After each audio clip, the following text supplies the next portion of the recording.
You said that you kind of hang out with your son in a good amount of your free times. What would you say is like the funnest, most interesting thing that you guys have done in the past like month? Well, his birthday just passed. Oh, nice. So it was on the 8th of this month. See, my mind. But he's still celebrating it. So like today is his birthday party at his dad's house. But pretty much I just took him out with like his godparents, and then last weekend we went to Chuck E. Cheese, and then he had like a little birthday dinner with my family. That's nice. But he's not like, he's very minimalistic. Like him just hang out and just going to the park, like he's fine. Like he doesn't really like to do very much. But his, right now, since I'm like at school and I work, his uncle takes care of him, and like his dad's side takes care of him most of the time. Yeah. But he's a pretty busy person. Like really? He does, during the summer he did basketball, he did golf, he had tutoring. So like he's pretty busy, and he's always doing something, and he's always on the run. So at least that's good for him while I'm like away for a little bit. Yeah. Yeah. Is that all the stuff that he's into, like golf and basketball? Was that your kind of like, you wanted him to get into that? Is that his interest? So basketball was like something I wanted him to do, which he got to like.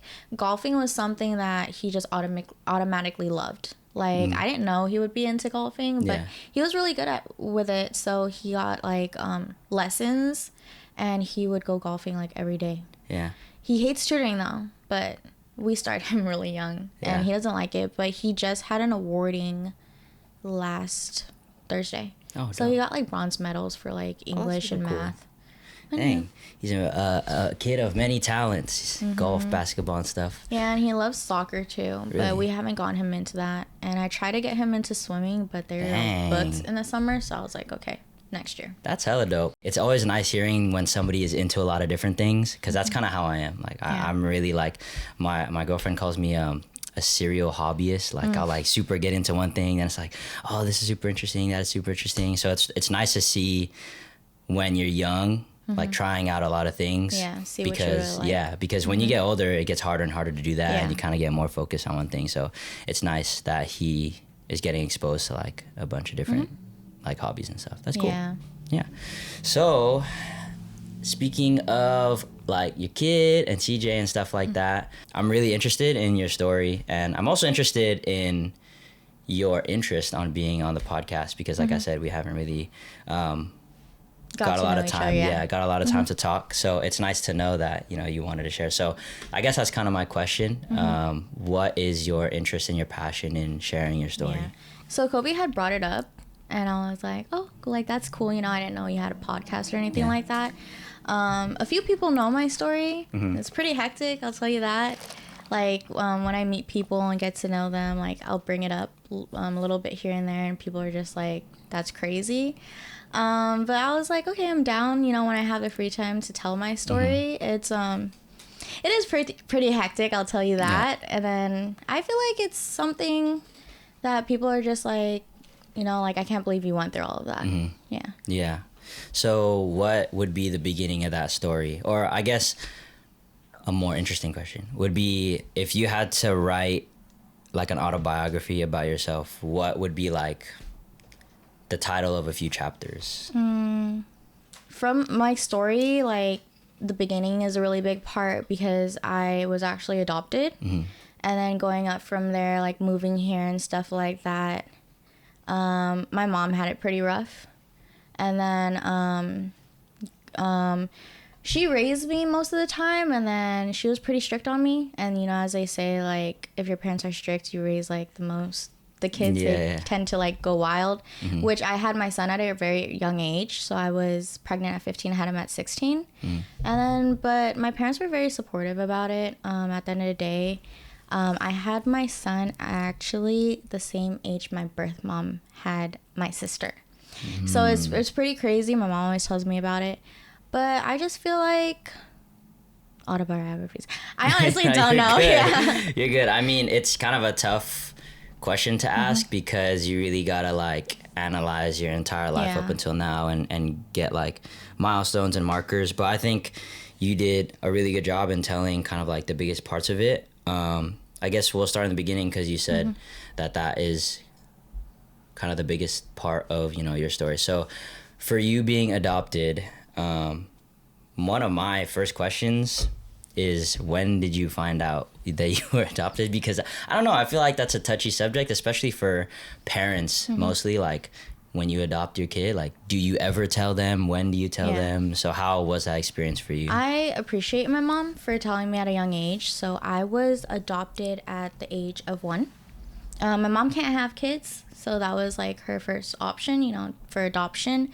She did tell me that it took her a year. They had to go through like psych evaluation and like background checks and that stuff.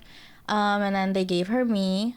And then she told me when we moved here. So I moved here at the age of 2.5 in the U.S. from the Philippines. Oh. So I was adopted in the Philippines. And then I had a baby book of me in the orphanage. And I would always go through it. You know, I'm a kid. And at the very end of the book is a picture of my birth mom.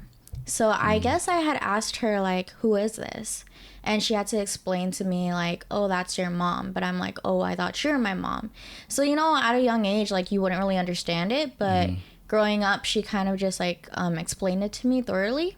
Which is nice because she pretty much told me, like, she didn't want to tell me when I'm a little bit older because kids tend to rebel against their parents. Like, oh, like, you're not my real parents, like, why would you lie to me and stuff like that. Which that's why, like, when I found out I was adopted, it wasn't really tragic to me in a way. Like, I was just kind of okay with it, which is nice. And like, I always see my mom as like my mom, you know, like, even though I know I have another mom out there, like, I don't really know her like that. But Kobe wanted me to tell my story of how I was like found. So initially, my mom kept this a secret from me for maybe up until I was 11. But my auntie accidentally spilled the secret. Okay. But they said that I was found underneath a palm tree, like, as a newborn, and ants were eating me. What the heck? Yeah, so That's crazy. I know, it's a little sad. I think that's why my mom didn't want to tell me. But Yeah. honestly, I just feel like it's really cool. Like, my next tattoo, I want to get a palm tree. You're gonna put ants in the tattoo? Or? No, I'm not gonna do that. But palm tree is pretty cool. Yeah, Like, that's dope. kind of That's like a actually symbol of super dope. me. Yeah. But my birth mom was, well, I was born in like an island, like off of the Philippines. Like, I guess when they found me, they were trying to look for my parents and they couldn't find her. So they just brought me to like an adoption agency in the city. But yeah, it's pretty nice. Pretty nice. That's crazy, the whole palm tree story. So you said your aunt was the one who kind of like... Yeah, she spilled it to me, and my mom was like, that's not true. And I was like, don't lie to me. And eventually she was like, yeah, like, it happened. I guess, like, she didn't want me to know something, like, traumatizing as that. But I just feel like it's really cool because not a lot of people can say that. Yeah. And what's funny is, like, if you were to say that happened here, like, oh, I was found under a tree, like... I just feel like it would be weird. Yeah, it'd be a little weird. Like, it'd be kind of sus almost. Like, but the fact that you said that it's from the Philippines, I believe that now that it's from the Philippines. Because the Philippines is a whole different, like, and it's it was crazy like out an there. island. Like, it's not like she could have brought me to an adoption agency. Like, I feel like that was just like a safe spot for her. Yeah. Because she knew like people would have eventually found me. Yeah. But they know who my mom is. And then growing up, I went back to the Philippines at the age of 11, and my mom wanted me to meet my birth mom, which I was like iffy about. Like, I was like, am I really ready to meet them? Like, do I want to? It would never like went to my mind like, oh, I want to meet my mom, you know? Like, What? it was just... Sorry. It was just like something I didn't really think about often because it's like, you gave me away, like, why would I want to meet you? But she insisted, and she pretty much paid my adoption agency to look for my mom, which they found her, and I got to meet her. Which is nice. I didn't really speak to them much. I have an older sister. She's like a few years older than me, which they're still together, which is nice. At least my mom's not alone. But my mom offered my birth mom like a job. She offered my sister to go to school, which they didn't want to accept, but it's fine. But my son knows I'm adopted, and he uses it against me. So like, whenever he's mad at me, he'll be like, at least I'm not adopted. Dang. Yeah. That's crazy. He's a little feisty one. Yeah. But we're going back next year after I graduate from nursing, and he really wants to meet her, which is nice. Your birth mom. Yeah, he wants to meet his birth grandma. Yeah. Dang, that's crazy. So growing up with the knowledge of being adopted, and not only your own knowledge of being adopted, but kind of everybody around you's knowledge of you being adopted, did that change the way that you interacted with family members, or like change kind of how you grew up? Not really. Like, I knew my family is my family, you know. We're not blood related, but at the end of the day, I grew up with them and they treated me as their own. Yeah. That's why, like, for me, being adopted, really, didn't matter to me as much. It hurts sometimes to know, like, oh, my mom didn't want me, but, you know, going back to meet her and, like, see what situation they're in, like, when the adoption agency tried to find them, they couldn't really find them for, like, a whole week because they're homeless. Like, they were moving from house to house. Like, they didn't have, like, a place to stay. And I'm kind of grateful, like, at least my mom thought, like, I would want a better life for my youngest, you know, because seeing how her and my sister are living now, like, they wanted me to do better, which is nice, and I'm grateful for. Like, I just feel like I'm blessed for that, because, like, I live the way I do now. Like, I'm here in the States and they're still, like, over there, you know, struggling. Yeah. So when your mom told you that she wanted you to meet your birth mom,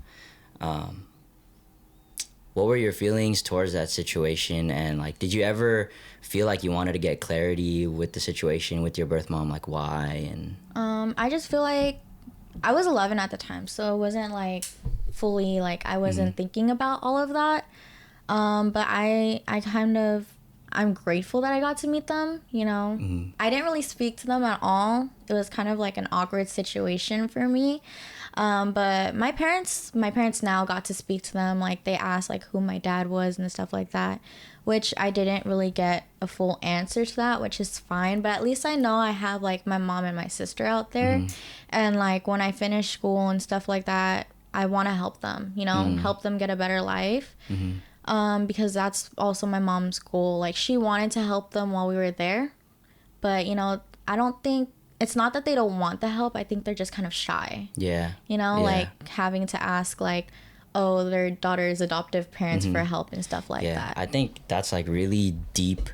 I don't know what it is about Filipinos. Like, I feel like that's really deep, like, Filipino culture to, like, never admit that you need help. And, like, never admit that, like, oh, you know, you helping me can better my life. And it's just really, like, I don't know, this might sting some people, but it really is just pride, you know. I think it's 100%. Just like, but I don't know why, like, that's, like, so deeply ingrained in Filipino culture, of, like, even in a situation like that where you're, like, really in a difficult position, and it's not even as much of a stretch, you know, to, like, ask you, who is family, to help, that they still wouldn't ask, you know.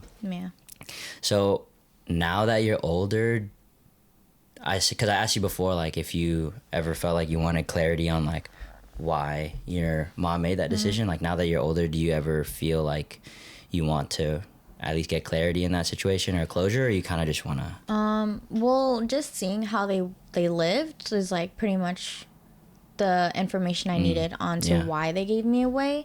Sometimes I'd ask myself, like, why did she keep my sister and not me? But my sister was a little bit older, and I just feel like she couldn't really take care of two. Like, taking care of one is already hard enough, and then having to, you know, have me, you know, I just feel like she wouldn't be able to do it.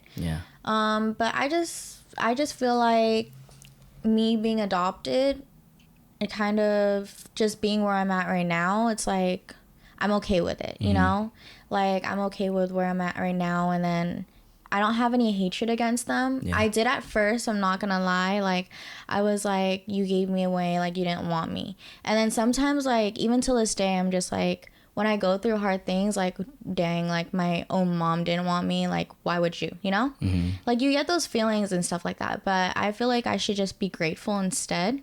Because I don't know what would happen if I lived like that, you know? Because it's hard. It's hard not having, like, enough food for you and your kids, you know? And I just feel like it was really hard for her to even give me away. So I'm just like, thank you for that, you know? But it's not that I forgot about them. Like, I will go back for them and try to help them as much as I can.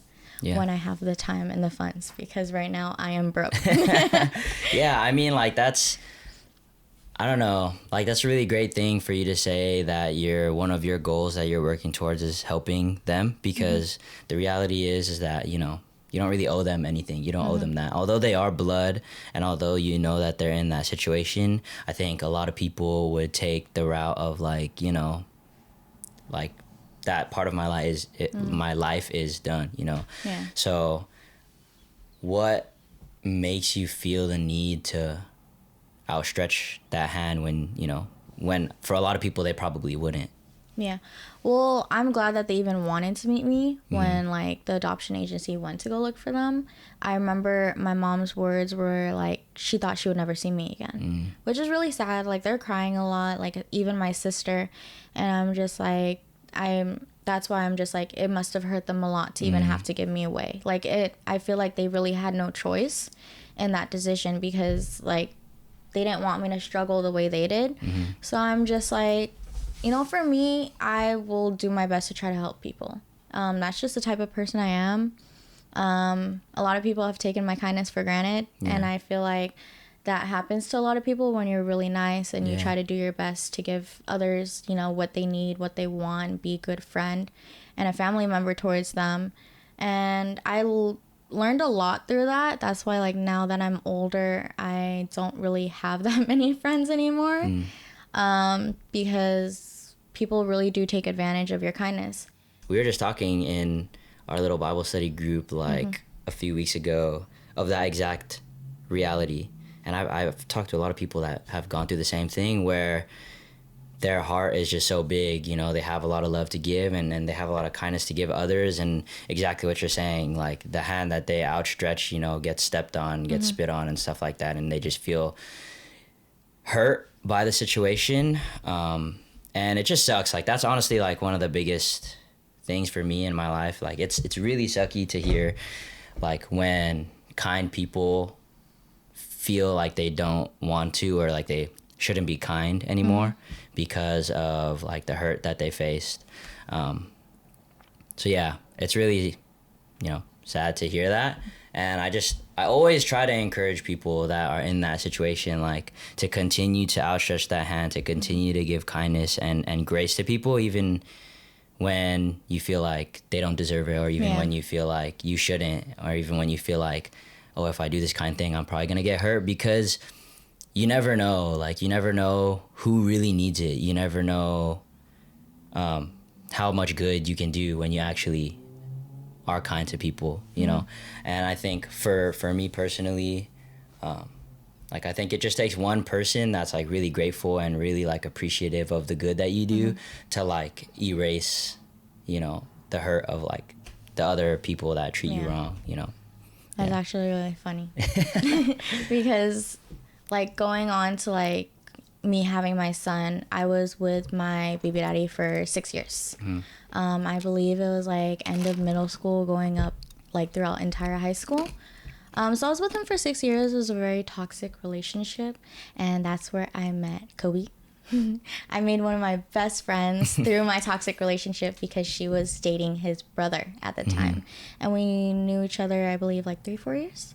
Still friends till this day. Yeah. But me and my baby daddy had broken up. It was just really toxic. I was in the mindset where it's like, I need to stay in this relationship for the sake of my son, to be a family, which, you know, it's not technically right, you know. We co-parent now, and it's perfectly fine. We don't technically speak to each other, but it's fine. But I got into another relationship after that, and he also got into another relationship, who ended up to be my best friend, which is my son's godmom. So, okay, wait. You're talking about kindness. So.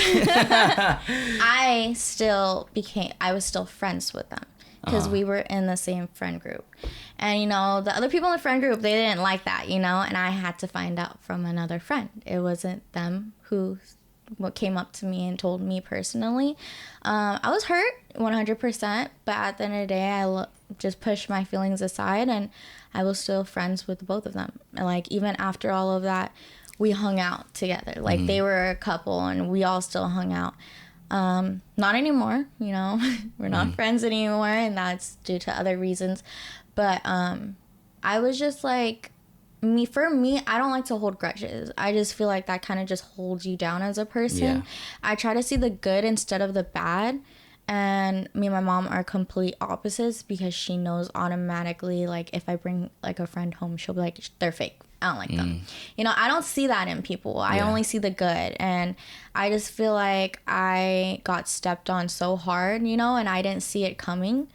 But I still was, like, okay with it, and I still let it go. But that was, like, a big part of my life where it just kind of went downhill for me, you know? Because, like, you trust people, and, like, you trust people to come into your home, you trust people into your life, and then something like that happens, you know, it's kind of tragic. But I'm okay now. So it's fine. That's good. I mean, like you said, you always try to see the good in difficult situations, and that's like super powerful, and I think a lot of people should do that more often, because exactly like you said, you met one of your closest friends in Nicole through a really tragic, through a really tough, you know, toxic relationship. And that is like, you know, the good and the bad. And I personally believe, I'm an optimistic person, and I really believe, like, if you really just push through and stick around long enough, that there will always be good in tough situations, you know. And I think just sometimes, and which is understandable, sometimes don't have the patience to see it to the end, you know. Whatever that may look like. I'm not saying they're bad people, though. Yeah. Like, I'll tell you that because my relationship right now is kind of the same situation. But honestly, like, I'm grateful for both of them, though. Like, my son's father, being my son's father, like, he's a good dad, you know. Ever since my son was born, I never had to pay 1 cent for him. His dad's family supported him through everything. Till this day, they still support him thoroughly. Like, they pay for the tutoring, they pay for the lessons, you know. I never had to go through that financial thing with my son. They were able to do that, and I'm grateful for them, you know. And they're still in my son's life till this day, and he loves them so much. And for his godmom, she takes care of him. They have their own baby now, and my son is so happy because he has a little brother. Dang. And, like, he loves him so much, and I'm grateful for that, you know. Even though, like, I don't speak to them anymore, I'm glad that they're happy, and I'm glad that they still, you know, they're still there for my son, and she takes care of him. So I'm happy for that, you know. Even though me and her don't get along, she's still, you know, she's a good godmom. So yeah. Dang.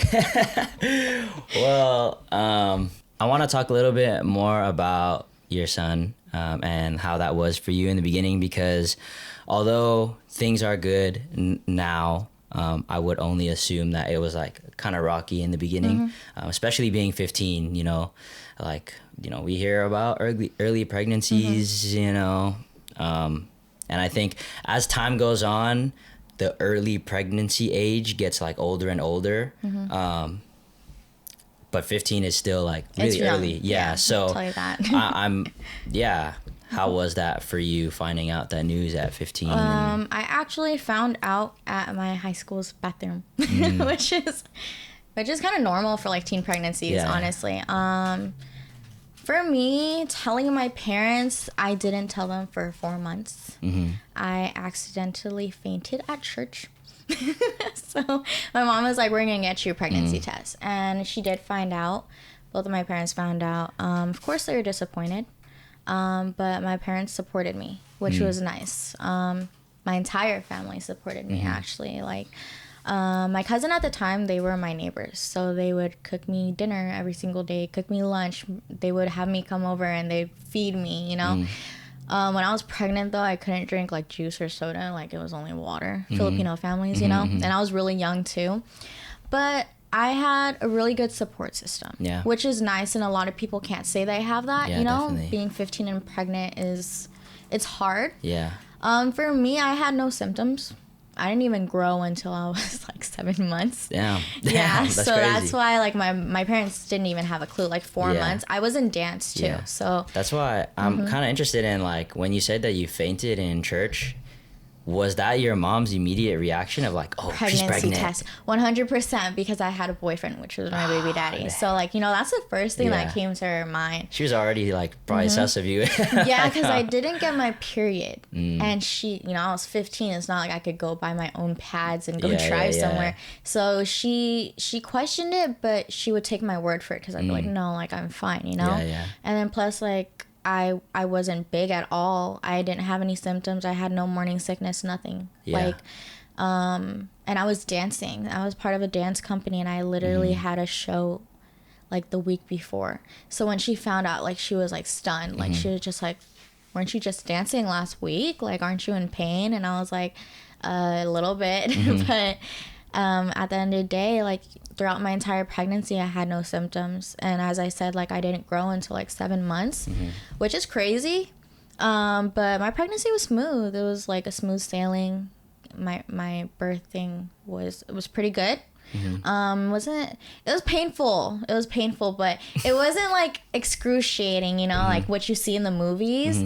But I'm just happy that I had like a really good support system. Yeah. Like, my parents were just very supportive, you know.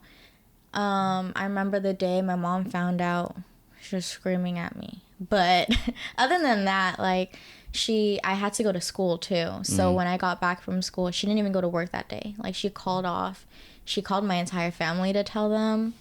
And then she pretty much talked to me and just like, okay, like, you know, I'm disappointed, you know, but at the end of the day, like, we have your back and we'll be there for you.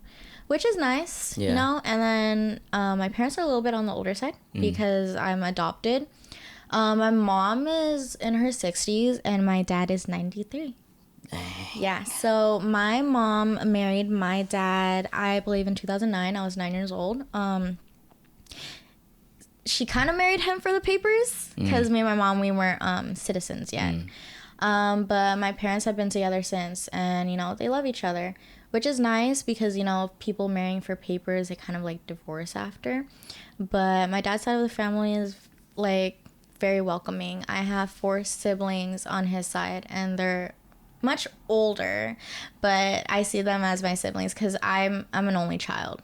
So the funny part is CJ, my son's name. So my mom's only request when she found out I was pregnant was to name my baby. So we found out I was having a baby boy, and I literally found out, like, my mom found out at 4 months, and that's when you can find out the gender. So she named him after my brother that I was supposed to have. So she wanted to adopt another baby so I could have a sibling. She wanted a boy, but we weren't able to do that because we moved here in the States, and she was going to name him Caleb Joshua. And then the day that my son was born, September 8, she was reading her, what is it called? She was reading, you know how the journals, like the daily journals, and then you have dates on them? So on September 8. Like the news? No, like in the Bible. Oh. Sorry. No, because I don't know why. I don't know the name for them, but they're like devotionals? Yeah, devotionals. They're daily devotionals. But the day of his birthday, Caleb Joshua was in her devotional, and that's what she was going to name my son, which is crazy to me. But his name is Caleb Joshua because that was supposed to be my brother's name, and then she wanted to name my son that name, which is nice. So we call him CJ for short. Yeah. He has a very, very long name, Caleb Joshua Isabela, which is my last name, Morales. But I don't know why my mom put my last name in there. I'm like, his middle name is Isabella, but we're just not going to talk about that. That's pretty typical Filipino, too, of having 100%. Like a really long name, kind of like the mom's maiden name and then the dad's last name, then especially having like the CJs, the DJs, the AJs. Yes, 100%. I have a lot of J's in my family. Like his closer cousins, we have 3 CJs, we have 3 AJs, and I think there's an AJ and an LJ. So it's a lot of J's. Yeah. Yeah. My name is weird. I have 3 first names. 3 first names? They're not Filipino at all. Okay. Do you have any middle names? I have one. Okay. So I have Gretchen is my first name, Christy is my middle name, and Isabella is my last name. Okay. So my mom named me weird, but it's okay. I'll take it. So Gretchen is your first name. Christy is my middle name. Yeah, Christy. Christy is your middle name, and then Isabella is your last name. But you said you had 3 first names. Oh no, I meant 3 like first names. Like technically, like my names. Like, my last name is, like, a first name. And then my middle name is, like, a first name. Oh, I see. Yeah, I get what you're saying now. I thought you meant you literally had 3 first names. I was like, what the heck? But, like, I don't have, like, typical, like, a middle or a last name. Yeah. Like, it's weird. Yeah. One of my best friends, her name for me and her phone is the 3 first name girl. The 3 first name girl. It's weird. But, yeah. Yeah. That's really funny. I mean, I know a lot of AJs, DJs, CJs too. Yeah. Yeah. So, okay. So what was your thought process in the decision in keeping CJ? Because especially at being so young, you know, I don't know. I feel like a lot of people might not have made that decision. Also, I've been wanting to say too that I think it's really cool that you really had like a good support system, not only through your mom and your side of the family, but also through your his dad's side of the family too. I think that's really dope because, again, like not a lot of people can say that they've had that blessing, and even more so the fact that you're Filipino and your family went to church and you were 15. Like all of those things, just like, if I'm being really frank, all of those things like scream abortion. You know what I mean? So that is really my question: is what went behind the decision in like, okay, I'm actually gonna keep it? And so like when I had found out I was pregnant, abortion was kind of like something that had popped up in my mind, but I wasn't actually willing to go through that because it's scary. It's a scary thing. Like abortion isn't easy. Yeah. But I kind of just like I put it in my back of my mind that I was pregnant. Like, I was like, no, I'm not, you know, like, I'm not pregnant. I knew I was, but it was something that, like, I didn't want to bug myself with, you know. I didn't know at the time that, like, with pregnancy, you can't get abortion after 4 months. And my mom had found out when I was at 4 months. Oh. But the thing is, abortion was never in the picture for her. Like, we're Christians, as I said, we don't do abortions in Christianity. Yeah. Which is fine. I wanted to keep him anyways. It was cool, like, oh, not cool being pregnant at a young age, but it was cool, like, oh, I was gonna have like a little baby doll, you know, like, a lot of my friends, like, they tell you when I was pregnant, I would like put diapers on like stuffed animals and get ready and stuff, because I was young, you know. It's not something like you would prepare for at that age. But it was like having like a little doll, you know.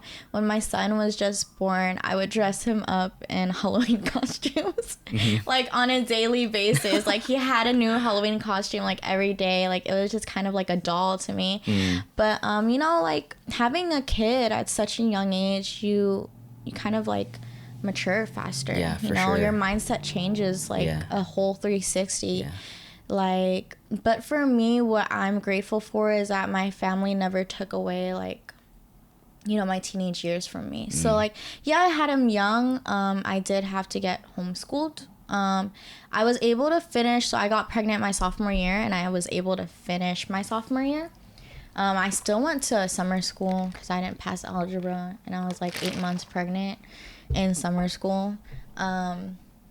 But I was able to get through all of that, and like, people at school they weren't being hateful about it, because you know, at that time, like, teen pregnancy was kind of like a thing. You know, sometimes I would get stares like when I'm in public and stuff like that, but it's not something so unusual because, you know, a lot of teenagers were getting pregnant. But other than that, like, it wasn't that bad, you know. Plus the no symptoms thing really helped a lot, because if I had symptoms, like, I hear symptoms from other people, like, I don't think I would have gone through it. But abortion was never like in the picture. And then plus, like, when I had to be homeschooled, my dad would help me take care of my baby. Like, even though he was 80 years old, you know, he would like watch him for me while I'm studying and doing homework. I was able to finish both my junior and senior year in 1 year.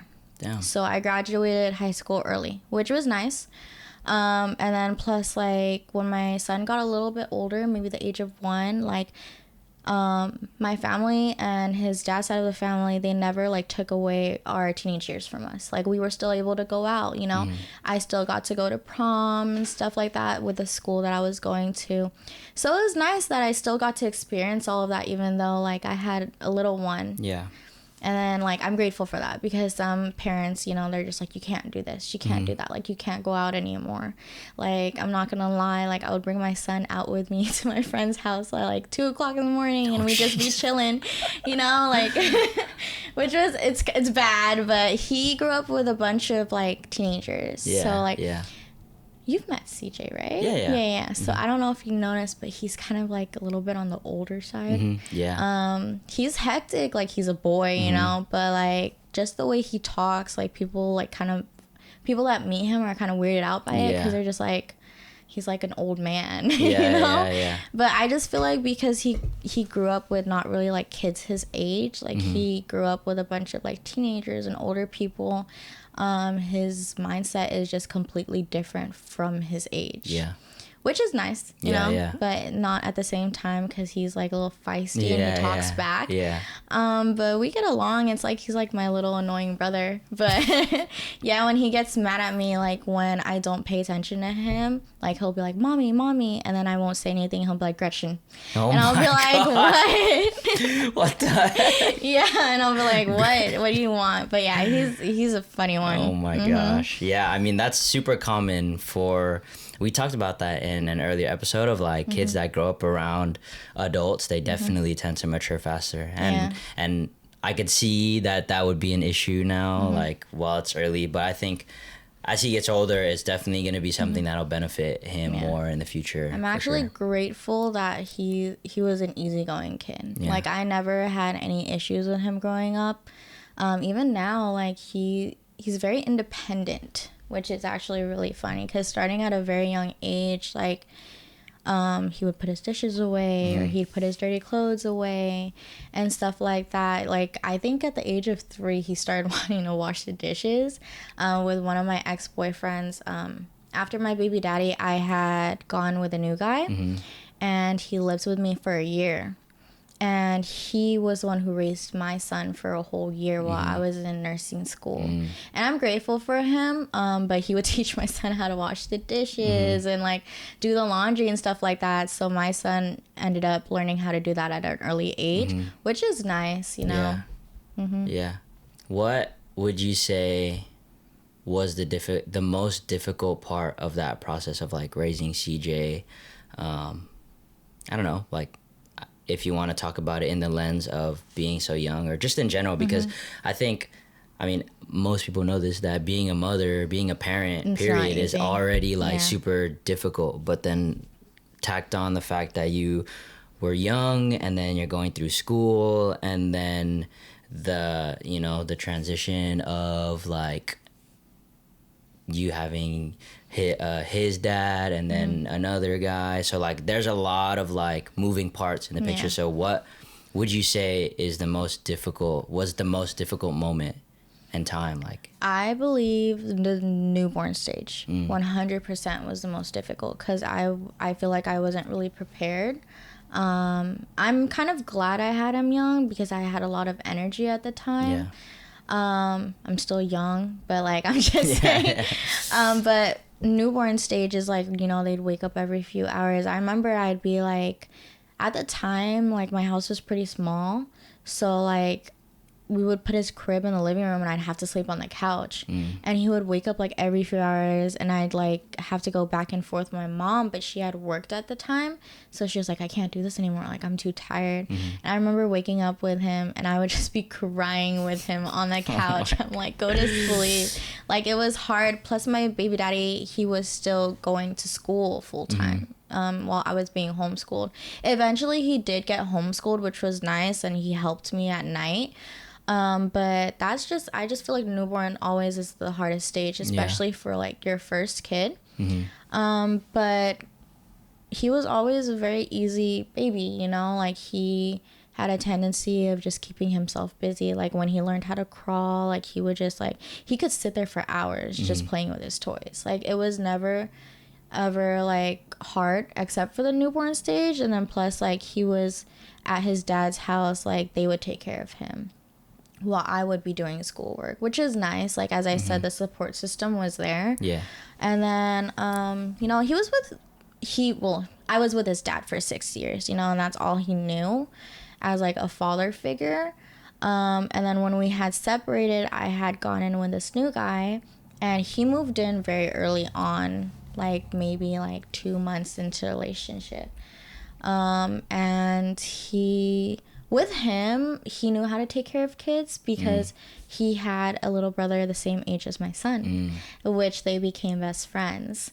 And he lives with me, and not only did he take care of my son, but he also helped to take care of my dad. So at the time, my dad was really sick, and he was like in and out of the hospital and stuff like that. I was in nursing school. I was going to West Coast at the time, and I just was always busy. Plus my mom worked full time.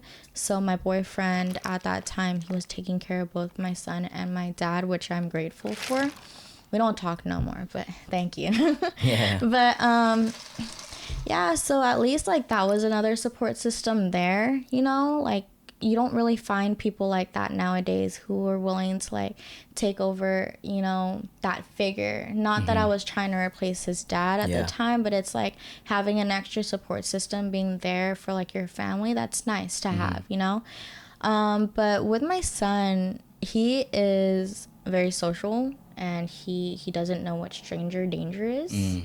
But he likes to take people in, you know. He's like anyone pretty much, like he'll just be like, you're my best friend. So with him, like it wasn't really hard for him to like accept someone else, which is nice, but also like kind of a bad thing. But when me and him had separated, it hurt my son like a lot. I think it hurt him more than it hurt me. I remember when he had found out, he was crying for months. Like, he was looking for him, like, he wanted him. Like, I didn't even see him like that towards his own dad, you know? Yeah. But it's like, it kind of traumatized me because I'm just like, I brought someone into his life, and now that he's not there, you know, like, I hurt my own son in the process. So that's why, like, I'm in a new relationship now, but I don't really... They get along, like they know of each other, but it's not to the point where like he lives with me and he's always around my son. Like I kind of keep that away, not in a bad way, but it's just like I don't want to hurt him again, you know, until I know like it's the right person. But yeah, even to this day, sometimes he still talks about him. Dang. That's crazy. Yeah, it is. Like randomly, like we'll be in the car and be like, oh, how is he? Yeah. And it's sad. And his little brother, like, I'm friends with him on Roblox, so sometimes I'll get like notifications of him inviting me to play with him. Yeah, and I was really close to like his little brother and his family and stuff like that, so that breakup was pretty hard too. But you know, things happen for a reason. Yeah, definitely. Damn, that's tough. Do you feel like that experience with CJ and the whole situation, do you feel like that changed your outlook on your own relationships? Yeah, like as I said, like right now, like I am in a relationship, but I don't want it. I'm not saying like I don't want him to get close to my son. Like they are pretty close. Like we'll go out and stuff, but not to the point where like he lives with me, you know? Yeah. That was something like, I just feel like with that relationship, that was like right after the relationship with my baby daddy. And I feel like I didn't give myself time to heal, and I moved on too fast, you know? Him moving in with me, that was kind of like something like just abruptly. So I just feel like I wasn't really thinking in that, I wasn't in the right mindset at the time. So I just feel like, you know, we learn from our mistakes. Definitely. So yeah, but I just feel like that was a good chapter in my life. Until it wasn't. But yeah, I'm still grateful for him though. Like everything he did for my son and my family, like I'm grateful, you know? And I hope he's doing well. I know this might be like a deep cutting question, but do you feel like your relationship with him changed the way, like how do I say this?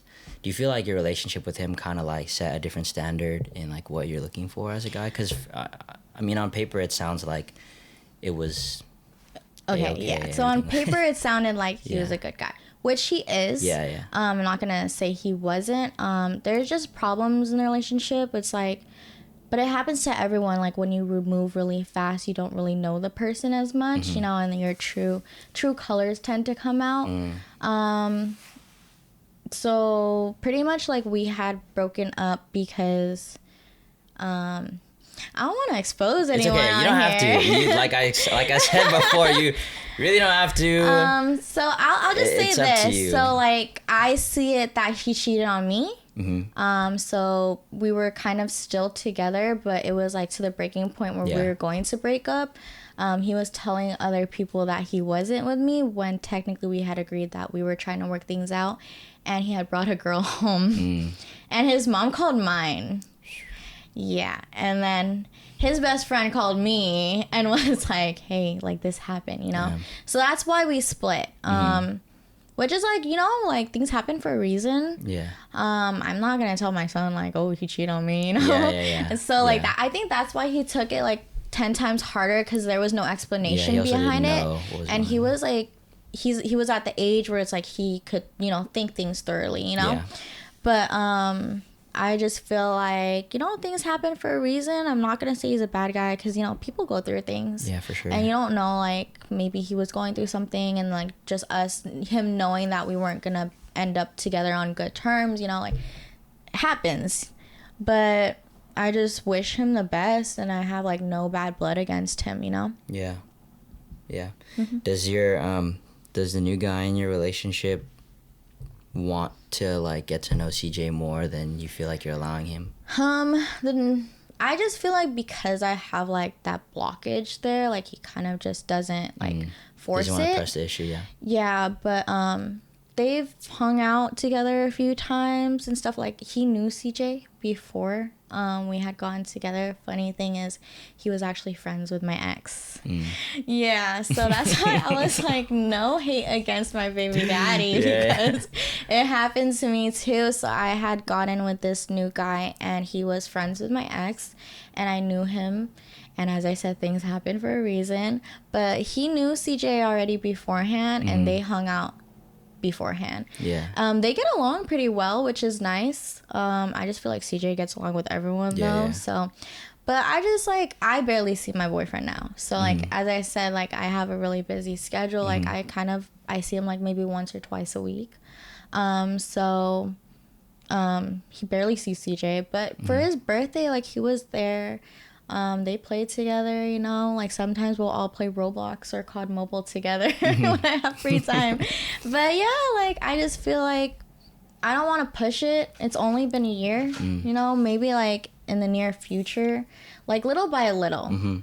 But at least they get along and they know of each other. Like that's kind of like all that matters. Like my son knows that that's my boyfriend. Like he'll be like, are you gonna go see DJ today? Like are you gonna leave me again? You're gonna go see him? Like I'm like, yeah.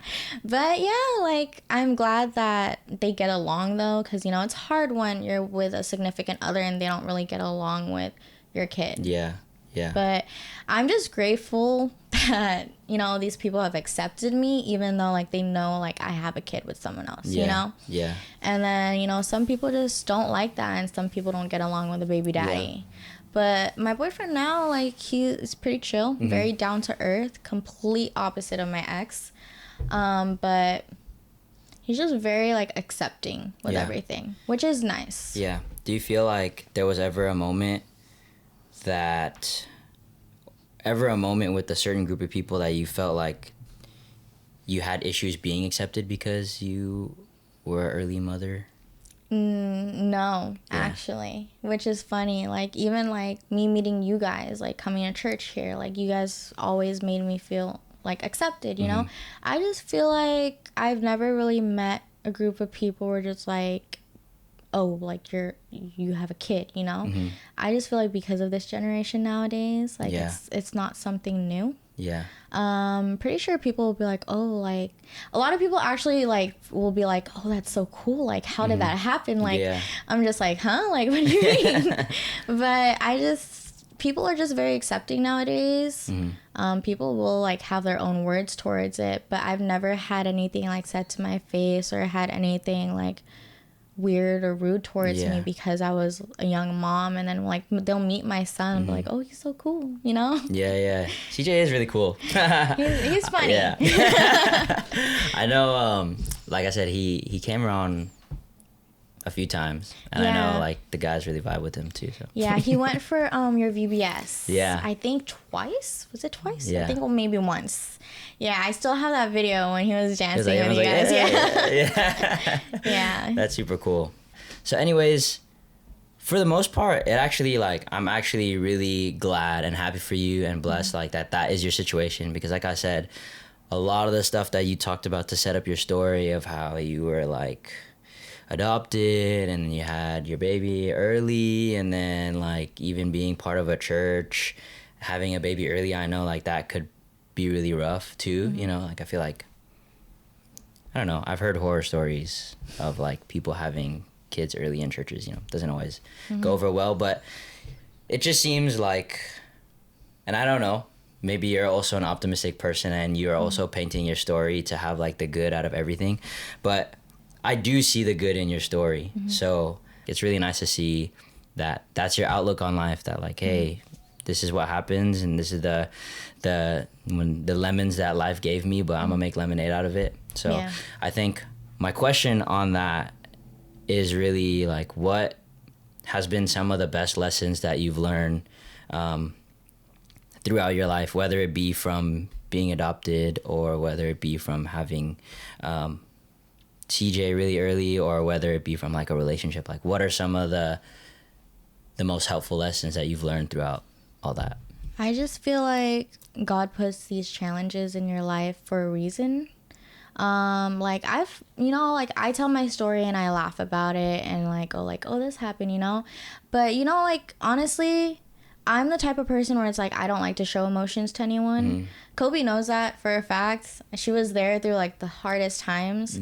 And, you know, like, I'll be going through it and people don't really notice that, you know? But I just feel like for me, I try to just see the good in things.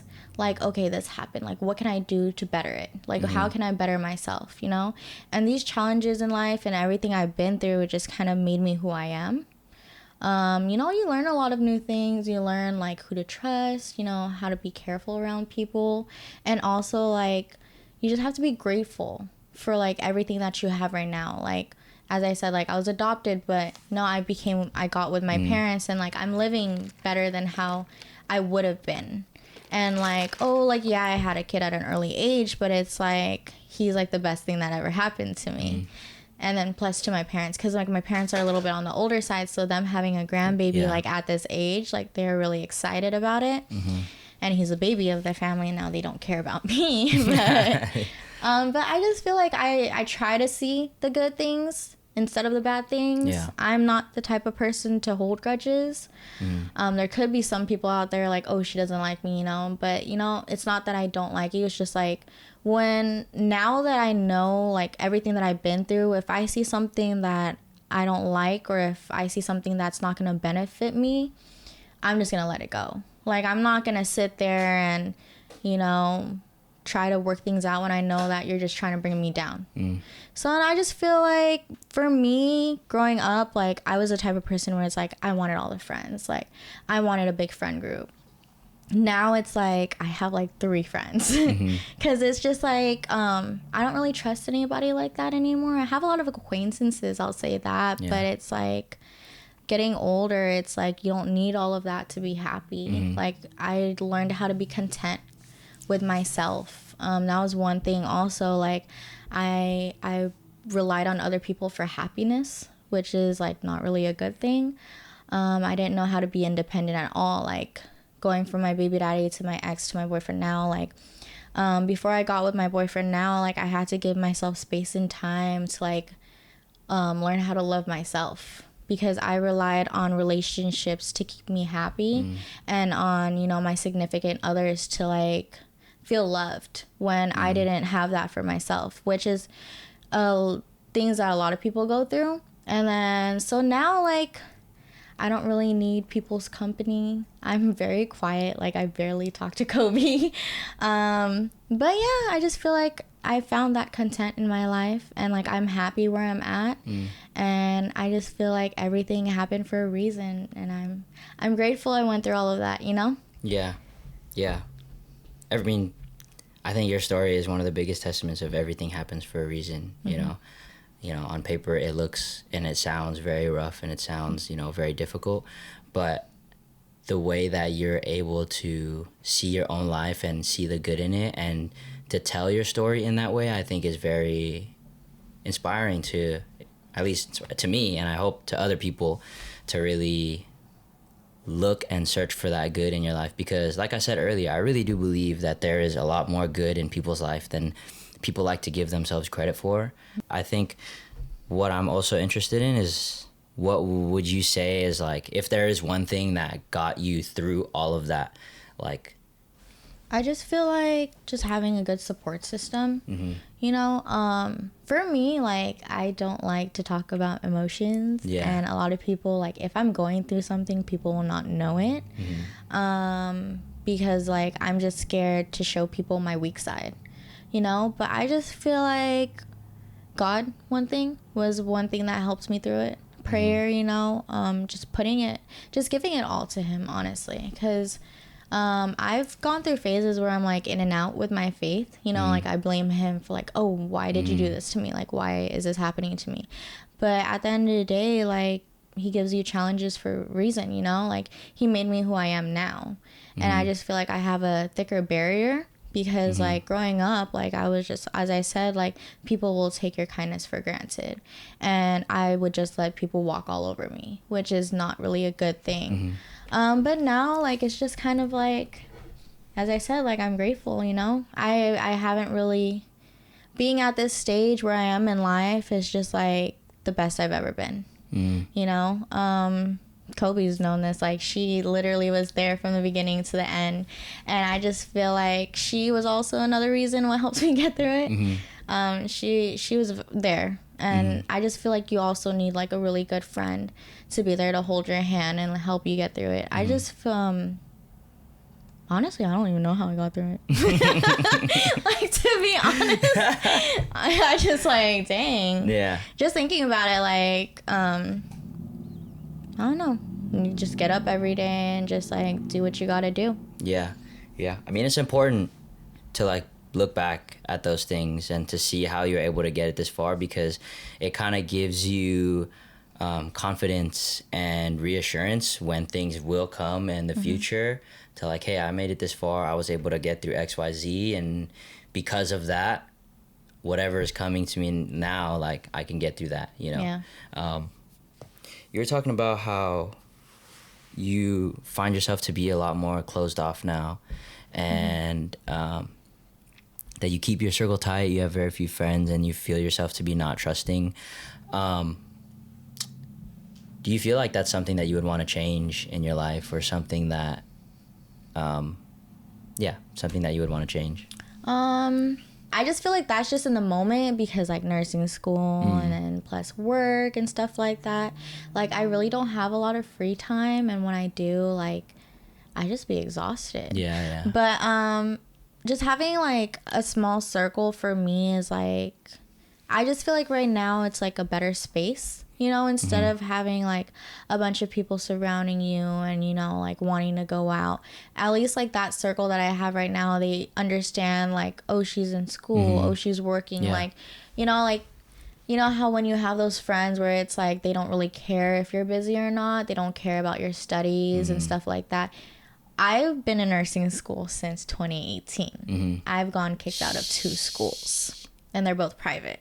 which is like student loans, you know. Yeah. But at that time, like I was in friend groups where it's like you don't have to study, you know, like you just have to go out, like come out, like they try to make you feel bad for not going out, and that was just kind of like my mindset at the time.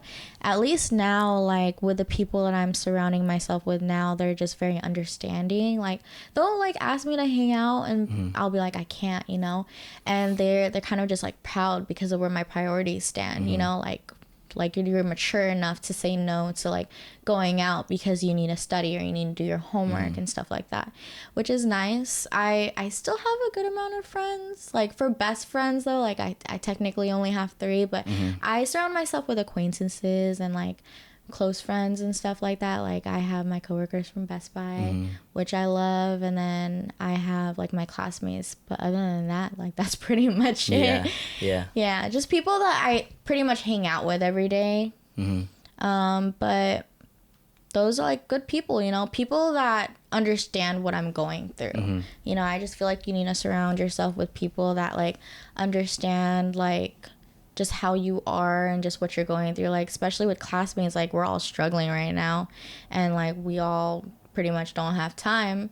But with my coworkers, because I used to work full-time at Best Buy, like it was 40 hours weekly, you know. And at the time when I didn't go to school, like we'd be out every single night. We'd go eat out, we'd go to the club, you know, all that stuff. And then it just kind of like abruptly stopped for me. Like I stopped going to work. I tried to quit, they wouldn't let me, so but I pretty much like my schedule is like I let them know when I want to come in, you know. And then I'm grateful that my coworkers, because I got really, really close to them, they supported me through nursing school. They're actually one of my biggest supporters. Like they're like, hurry up and finish so you can get out of here. And I'm like, no, I'm gonna stay.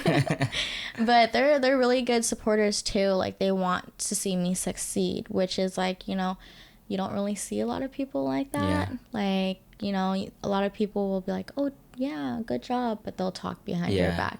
But with them, like I'm grateful for them. Like they're like another family that I have. And then plus like my boyfriend's also a big support system. I know he gets sad because I ignore him most of the day, but he's pretty like he understands, you know. Like sometimes I won't even talk to him for a few days, but he'll just be like, okay, do your homework, like go to school and all that stuff, which is nice because like, you know, there's people like significant others out there where it's just like, oh, like you forgot about me. Literally. But like at least like that, like just having a good support system and like surrounding yourself with good people, like that's really like my motivation. Plus like my son, I feel bad because I barely see him, and then like he goes to school too, so like he has to go to sleep early. Like I'll get home late at night and then he's already sleeping, you know.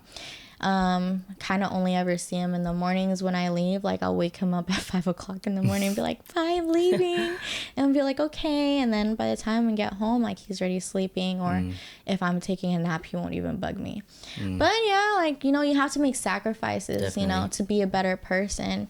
And at the end of the day, like me being in school right now, and it's just gonna be for the better good for me and him. So I'm glad he understands that too, because my mom tries to explain to it, like, you want to have money when you grow up, like your mom's broke right now, but when she finishes school, she'll have the funds you need. So yeah, and I'm glad like he's very supportive. Like he's young, he just turned 7, but like he's just like, at least he understands like I can't be there 24/7.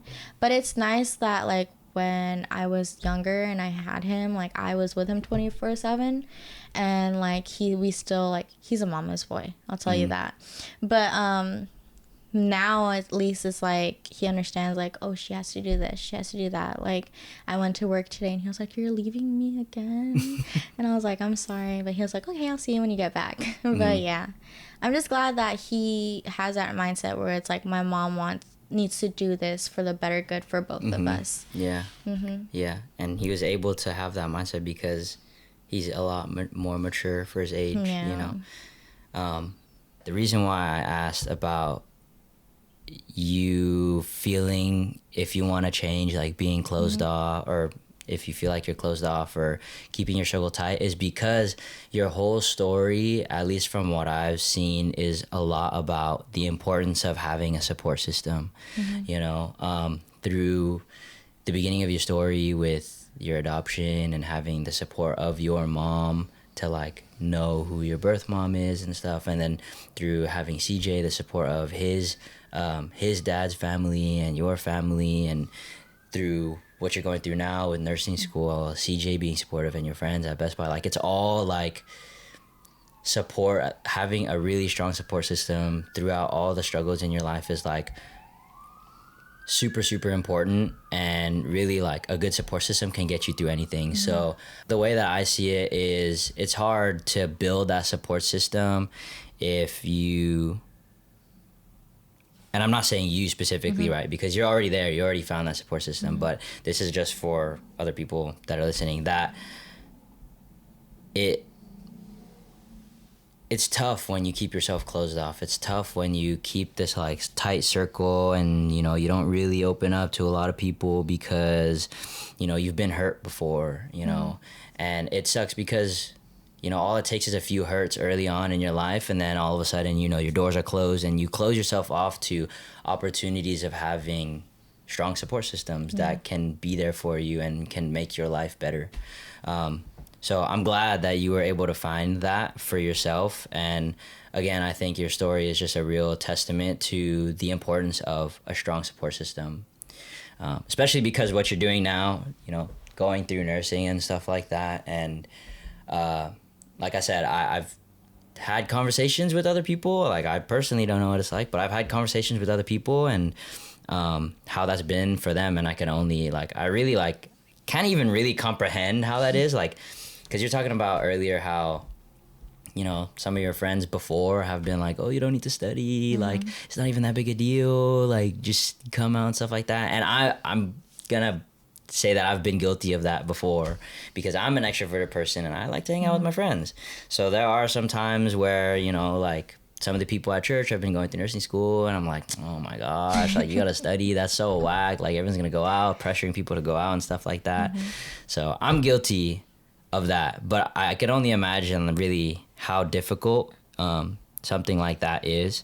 Would you say that that's something that you really are interested in? Like, that's a field that you're really passionate in? Or well, like, growing up, my mom's always just been like, you gotta be a nurse. Like, there's no other way. It's just a nurse. You know, we're Filipinos. Like, nurse or engineering. I was like, engineering is a no-go for me, you know? I'm not very good at math. But I gave up a few times because getting kicked out of my first nursing school, I was just like, dang, you know? Like, maybe it isn't for me.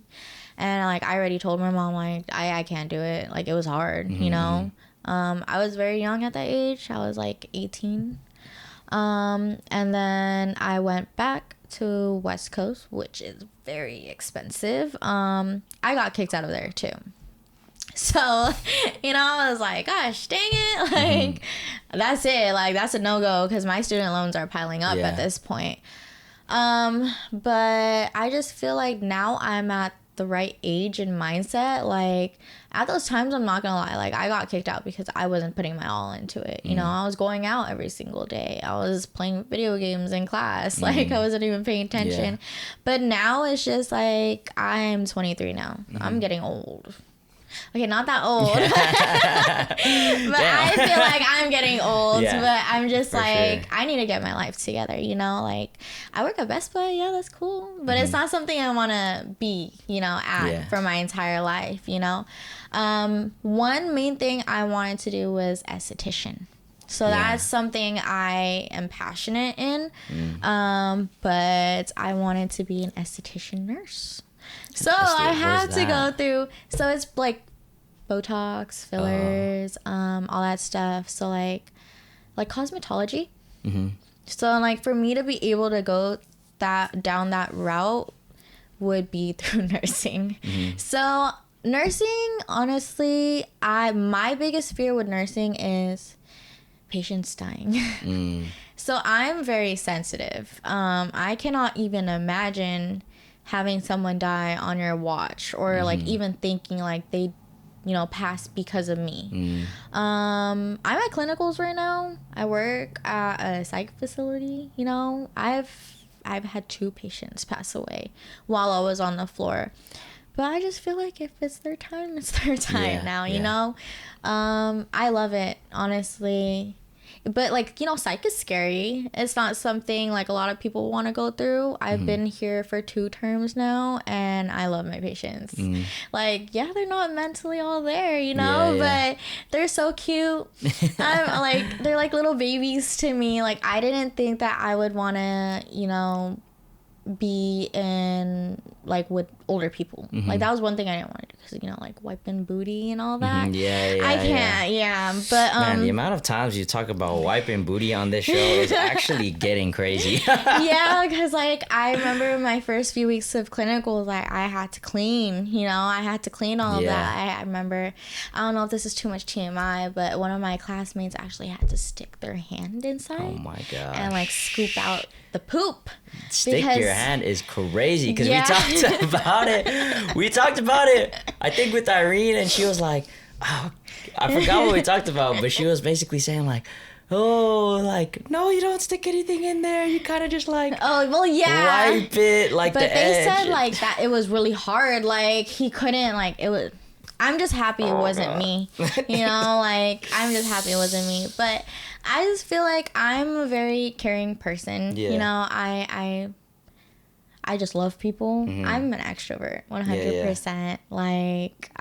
If you see me on a good day, I'm just really tired today because we had work and we had horror nights, but I'm usually jumping off of walls. So at work, I am banned from drinking soda and having candy. Gosh. Yeah, my manager literally will scream at me if he sees me with soda or candy because I will be jumping off of walls. I have a really bad Yelp review about me at work. Yikes. Yeah, customer was like, I was looking for someone to help me, but there was this worker that was just dancing in the halls. Oh my gosh. It was me, she's ringing the emergency bell I'm dying, please. Literally. But nursing, I didn't believe it was for me. I think it was just because it was very hard. It's not easy. Going to clinicals is fun, taking care of patients. But the moment you actually have to sit there and study and do your work, it's challenging. Yeah.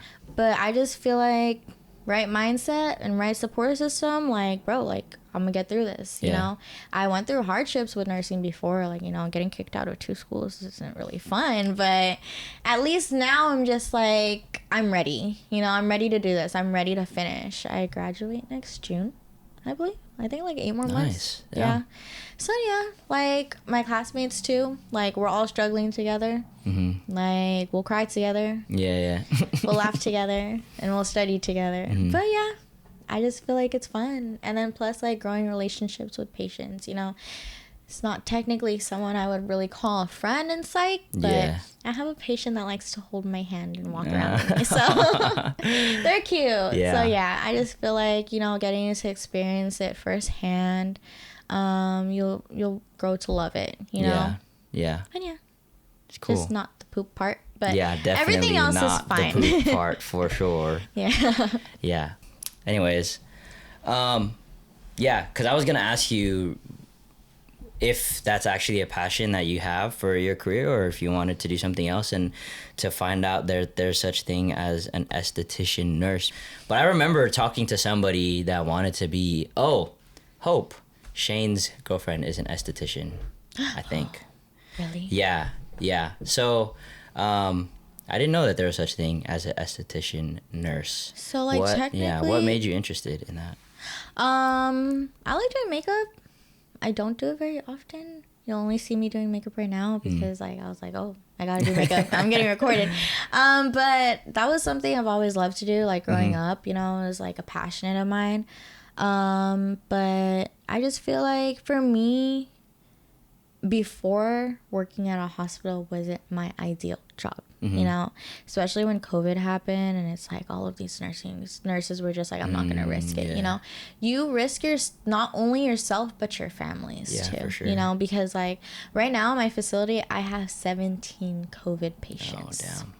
I gotta wear the whole PPE, the Damn. N95. Like, I asked them if I could go in and out like a hazmat suit, but they said no. But yeah, so like my dad, like he's old, and then I have a baby, and I'm like my parents are old, so it's like me going to clinicals and coming home risking that, you know.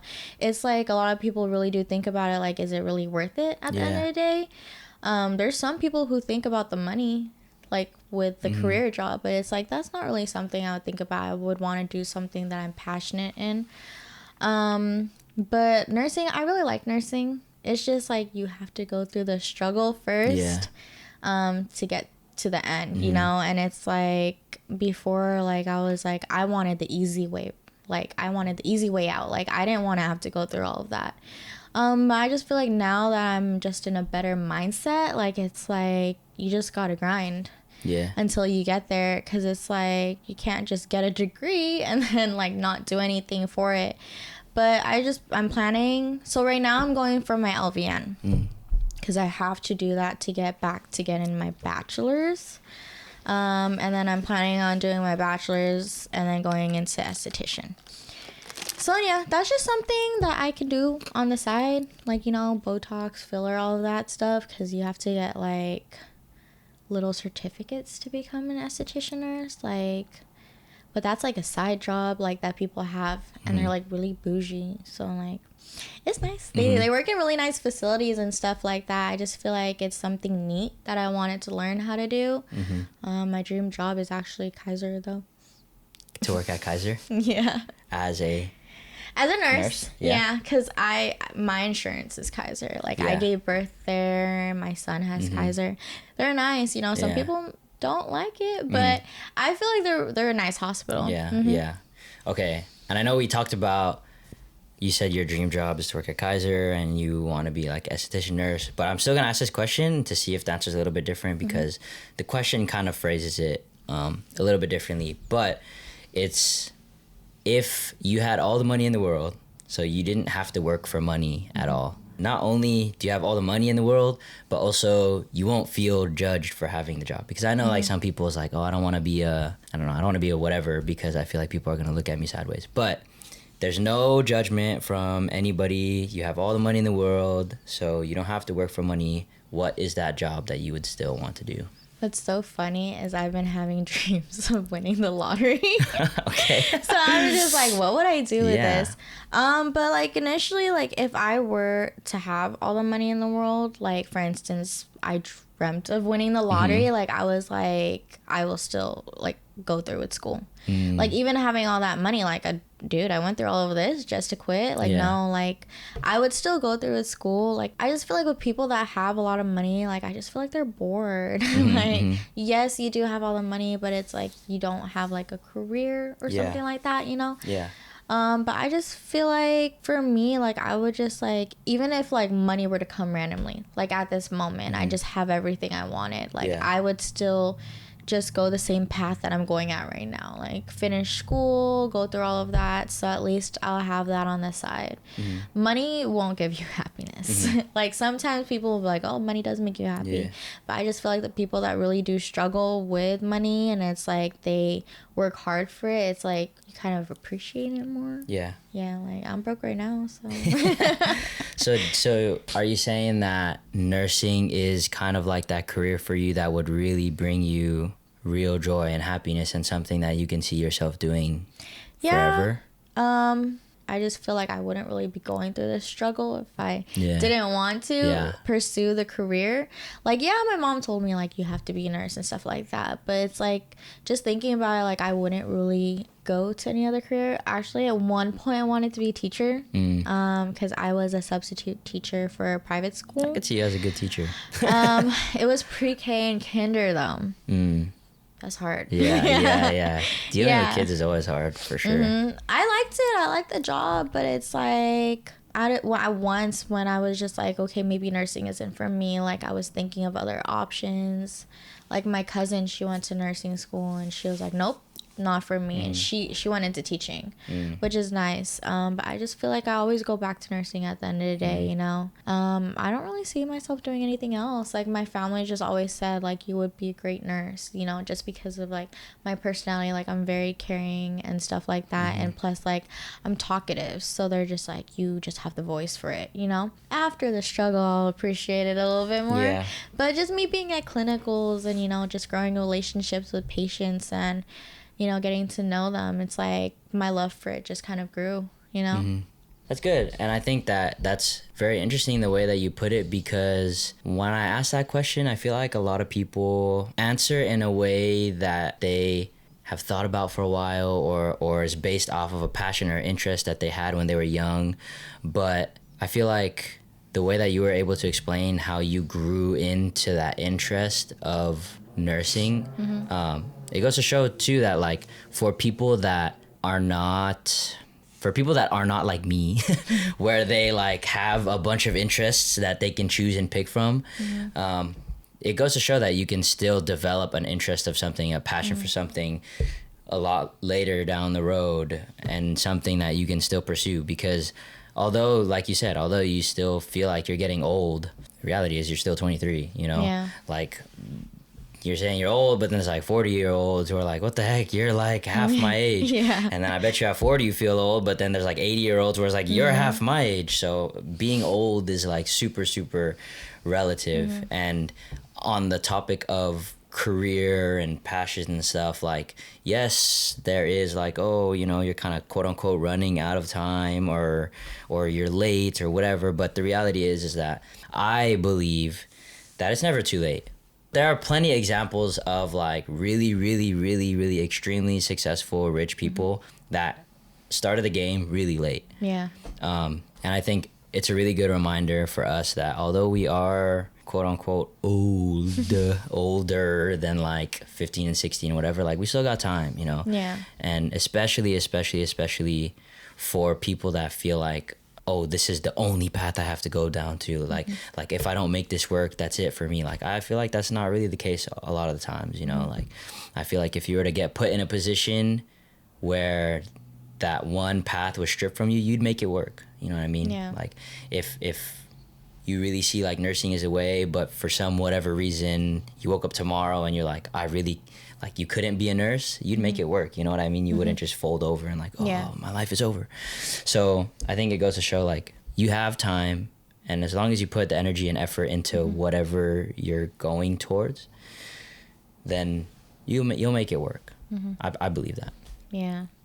Honestly, like, nursing, it wasn't always something I wanted to do. Like, as I said, like, I've cried to my mom and I was like, bro, this is not for me.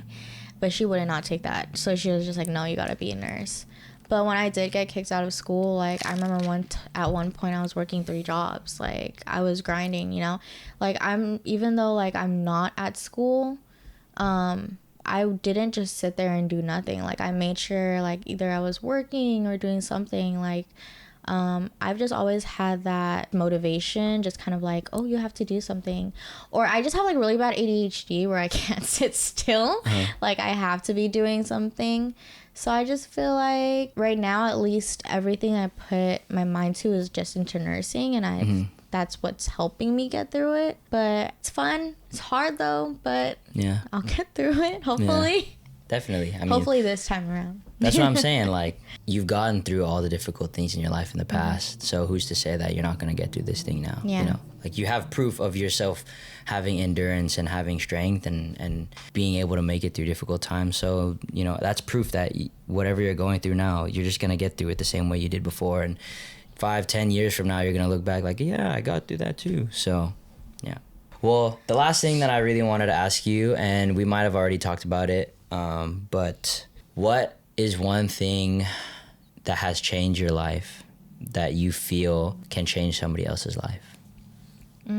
I just feel like everyone has their own stories, you know, like, mine's a little bit different, you know, it's a little bit more of a struggle, because, like, when people look at me, like, they wouldn't see that. They wouldn't see, like, what I went through. You get me? Like, I'm kind of like the happy person that, like, everyone's like, oh, you know, like, she's had it good. when in reality, like, I really didn't. I just feel like my biggest motivation right now, of course, is my son. Like, even though I had him at such a young age, like, I'm blessed to have had him, you know? That's just my motivation right now. And, like, my parents also. Like, I want to give my mom everything that she had given me, you know? When we came here, we had nothing. Like, I watched her struggle, like, her trying to, you know, give me a better life, and I want to give that to her, like, after I graduate. And also for myself, like, I want to do better, and I want to become a better person. And I'm also doing this for myself. Like, everyone will be like, I'm gonna do it for, like, my family and my friends, but it's like, at the end of the day, you're also doing it for you. So yeah, I feel like your own personal growth, I mean, it's different with everybody, you know. Some people seek their own personal growth, but I feel like for a lot of people like you, who is selfless, you know, who think of other people first, that pursuit of being responsible for another person, and that understanding that, hey, I am responsible for another person, like CJ, and for your family, like, that is, I think, a fire that you can put under your butt to, like, make you change and make you do better and be better. And I think for a lot of people, me personally, like, that's a big thing for me, knowing that I'm responsible for people around me, makes me want to be a better person, and that the growth that I see in myself is kind of like not an afterthought, but it's like a consequence or a result or an outcome of my selflessness for other people. So I think that sometimes self-growth doesn't always come from focusing on yourself. So anyways, thank you so much for this conversation. I really enjoyed it. I'm glad that we were able to have this conversation, because, like I said, we haven't had this opportunity before, and, like, I know you a lot more now. So thank you again so much for making time. I know that you're so busy. No, you're good. But yeah, that's it. And thank you for having me. Of course.